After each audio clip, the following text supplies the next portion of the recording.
me. I could talk about Gettysburg for hours, but it wound up being Confederate defeat. The Confederacy retreated from Gettysburg, and as was the case, General Meade did not pursue them. He finally did, too late.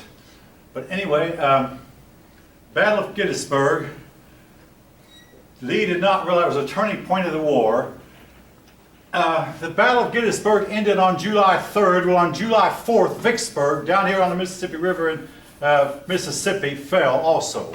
So Vicksburg fell a day after Gettysburg, and Lee was retreating in heavy, heavy rain, and he felt dismal. He wrote a letter to President Davis, said, "All this has been all my fault." A lot of it was. He shouldn't have gone to North in the first place. And he also sent his men charging up a hill, believing his men were invincible. They'd won battle after battle, and he believed they were invincible. So he sent them charging up a hill. The Union men were shooting down, and the Confederacy men were shooting up. And even in 1863, that meant an advantage to the people on the top shooting down. Anyway, also the people up higher could see better. Anyway, Lee retreated, not knowing that Vicksburg had fallen. It was raining heavily when he retreated. He got back to Virginia, and Meade was unable to do much fighting. Now, Meade was the Army of the Potomac's permanent commander. He was never replaced, but Grant was promoted over top of him. Anyway, both Lee and Meade had to send a lot of their men fighting in the West. Meade sent his men fighting west because they were winning. Lee sent his men fighting because they were losing. Well, finally, Lincoln said to General Grant, "I want you to leave the West and leave Sherman in charge, and you come over here to Washington and you take command of the Army of the Potomac." General Meade offered to resign. Grant said, "I felt highly about you when I heard about your victory at Gettysburg. Stay on." So Meade stayed on, and Meade became the #2 man under Grant and remained so until the war's end. Now, when Grant took over, some people were upset. They went to Lincoln and said, "Listen, Mr. Lincoln, Grant drinks a lot. Grant is a slouch. He does not look like a commander. He does not act like one. He does not give decisive orders." That was not, by the way, untrue. "He's this and he's that." Lincoln paused, thought it over for a while, then said, "Okay, listen, I cannot spare this man. He fights. I have learned that wherever Grant is, things move." He made Grant the head of the Army of the Potomac. In 1864, Grant arrived at Washington. In the meantime, Sherman was told, Grant had taken Chattanooga already.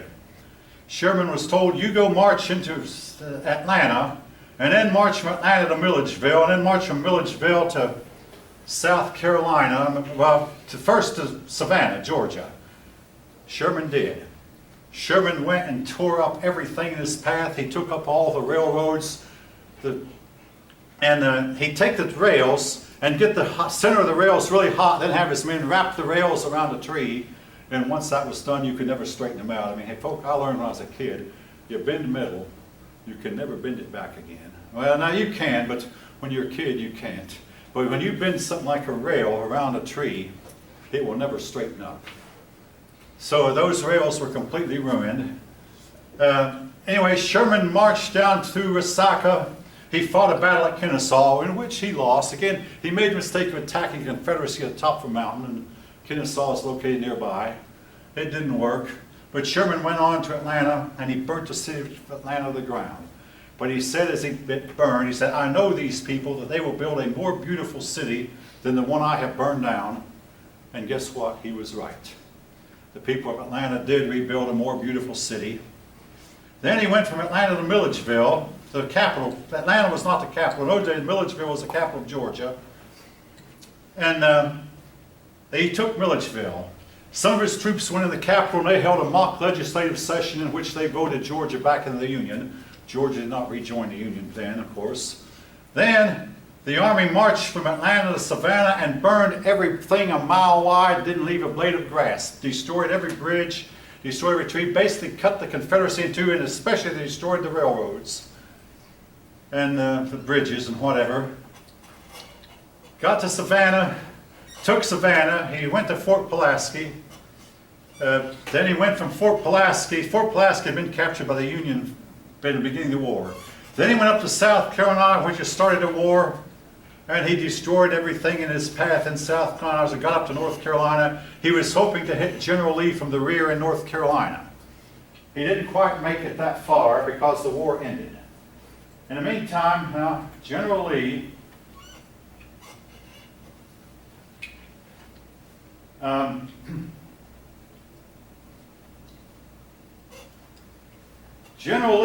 fought Grant in 3 battles. The Battle of Spotsylvania, Wilderness, and Cold Harbor. Neither one of these battles were Union victories, but if you read about them, like I have, they'll say the battles were inconclusive because Grant was not stopped. Grant fought at Cold Harbor. For all practical purposes, he lost, but then he kept on advancing. He fought at Spotsylvania, and he kept on advancing. He finally went on, Cold Harbor was the last of 3, and he lost a lot of men. But he finally kept fighting until he went to Petersburg. He made a famous statement. He said, "I'm going to fight it on this line if it takes all summer." Well, it took all summer, all fall, all winter, and into the next spring. It took a long time. But he went to Petersburg, and there he laid siege to Petersburg. And both sides resorted to trench warfare. The South had to hold Petersburg because almost all the railroad lines that went to Richmond ran through Petersburg. But after several months of siege, Petersburg surrendered. The Battle of Petersburg does not get the fame that the other battles did because maybe it lasted so long, but it was really important. When Lee retreated from Petersburg, Richmond was abandoned. And that's when Abraham Lincoln himself made a visit to Richmond.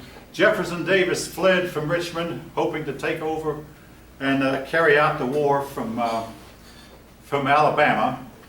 But now if you travel I-75 south and get down near Tifton, you'll see a sign that says Jefferson Davis Capture Site. It was said that Jefferson Davis disguised himself as a woman to avoid being recognized, but the Union troops were not fooled. They took him and put him in prison.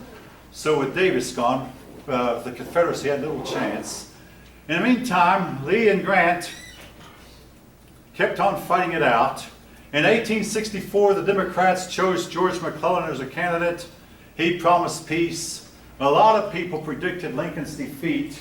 It didn't happen. With the victories that Lincoln was winning, the people chose Lincoln. Now, they did abandon Hannibal Hamlin for no reason. Hamlin had been loyal to Lincoln and a supporter of the war, but they chose Andrew Johnson to run with Lincoln. Andrew Johnson became Lincoln's vice president. Just before the election, Atlanta was captured. The North won an overwhelming victory for both the president and the Congress, Republicans. Well, the Confederacy was in shambles in the beginning of 1865. The people blamed President Davis, and today's historians do also. The Confederate soldiers were deserting in droves. Few in the South believed they had a chance to win. Davis said he would now use slaves as soldiers. The people of the South rebelled. Now, folk, I've seen a history book that said that Davis, to get England and France on his side, told the Southern people he wanted to free the slaves.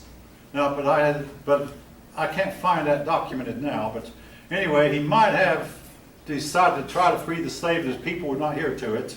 So to make a long story short, England and France did not join the war on the side of Davis. All right, in the meantime, Grant and Lee were exchanging messages by way of a man who was carrying a white flag. And both sides were, when you see this man on a horse carrying a white flag, don't shoot at him. He's carrying a message between... Anyway, one day, Grant wrote Lee a letter, "Are you ready to surrender?" Lee discussed it with his officers, and some of them wanted to fight, but the rest of them said, "No, we can't win, and all fighting would do is just mean more killing on both sides." Lee decided to surrender. Now, meantime, folk, Grant was suffering from headaches, stomach aches, muscle aches, nausea. He was taking all kinds of pills. He was putting plaster on his head to relieve the headache. But one morning, all of his headaches went away, all of his pain went away. It was more in his head than it was in anything else. What caused his cure? General Lee sent him a letter. "I'm ready to surrender. Meet me at Appomattox Courthouse." Grant replied, "I'll be there." I say, all of a sudden, all of Grant's aches and pains, all of his muscle aches and headaches, all just melted away. he met. Grant wore a private's uniform and dressed like a slouch. Lee dressed in the finest uniform he had. These men had met during the Mexican War, and they'd been something of friends then, and they reminisced of their days. Lee said, "My men need your horses." Grant said, "It's time for spring plowing," which it was. This was in April. Grant said, "Okay, let them have them." They were allowed to keep their swords. When they got outside, the Union Army started to cheer. Grant waved his hand, quote, "Hey, this is not the time for that, men. Your opponents have fought very well. The war is over." A few days later, Lincoln was assassinated. I want to elaborate on that a little bit, then I'll dismiss. Here's something about it. Lincoln was elected to Congress in 1846, Kennedy in 1946. Read it for yourself. Lincoln was elected president in 1860, Kennedy in 1960. Both men had to do with civil rights, a lot to do with civil rights. Lincoln lost a child while in the White House. Kennedy lost a baby while in the White House. The baby lived a few hours, had severe problems. Both presidents were shot on Friday. Both presidents were shot in the back of the head. Now, Kennedy did have a secretary named Lincoln, but we were told for years that Lincoln had a secretary named Kennedy. We tried and tried to find, Lincoln never did have a secretary named Kennedy. Both were assassinated by Southerners. Both had a vice president named Johnson. Both the Johnson had at one time been Southern Democrats. Kennedy's vice president was Lyndon Johnson. Lincoln's Andrew Johnson. Andrew Johnson was born in 1808. Lyndon Johnson was born in 1908. Booth was born in 1839. Oswald in 1939. Folks, it gets weird. Both assassins are known by 3 names. Both names have 15 letters. Both Lincoln and Kennedy had their wives sitting on their left side when it happened. Kennedy's wife was sitting at his left. Lincoln's wife was sitting at his left. Hang on to your seat. Lincoln was shot at a theater named Ford Theater. Kennedy was shot in a Lincoln that was made by Ford. If you know anything about cars, Lincolns are made by Ford. Lincoln was shot in a theater, and his assassin ran and hid in a warehouse. Kennedy was shot from a warehouse, and his assassin ran and hid in a theater. Both Oswald and both Booth and Oswald were killed before their trials. Okay, make of that what you will, folks. A lot of people do a lot of research on this. Just thought I'd throw that in. We'll talk more about them later. Next time we'll take up with the next chapter.